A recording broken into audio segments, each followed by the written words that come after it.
ফেসবুকে একটা লেখা দেখে খুব ভালো লাগলো। প্রাপ্তি স্বীকার করতে পারবো না, কারণ যিনি লিখেছেন তার নাম কোথাও উল্লেখ করা নেই। বেশ মনোগ্রাহী লাগলো লেখাটা।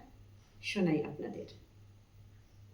সেদিন গড়িয়াহাটের মোড়ে হঠাৎ দেখলাম স্কুল ড্রেসে সাদা রঙের শাড়ি পরে তুমি। প্রথমে ঠিক চিনতে পারিনি। অনেকে ছিল একসাথে। শোভা, মনামি, অজিতা। বুঝলাম তোমরা সবাই এখন স্কুলের দিদিমণি।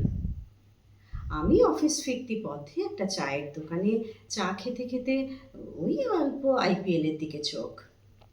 তুমি তো আমাকে দেখোইনি। বন্ধুদের সাথে খোশ গল্পে মত্ত। এদিকে খেলাতে ভালো একটা লোপ্পা বল মারতে গিয়ে লোপ্পা ক্যাচ। তোমাকে সামনে থেকে লুকিয়ে দেখবো বলে যেই উঠে এসেছি, অমনি মাঝে একটা ট্রাম চলে এলো। তোমাকে আর দেখতে পেলাম না। কোথায় হারিয়ে গেলে? কলকাতায় দুজনে থাকলেও আর দেখা হয়নি কোনোদিনও।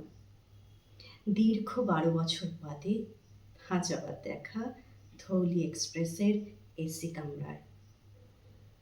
দুজনেই পুরী। সমুদ্র সৈকতে একসাথে চা খাওয়ার অপেক্ষা মনকে টেনে নিয়ে গেল সেই গড়িয়াহাটের মোড়ে।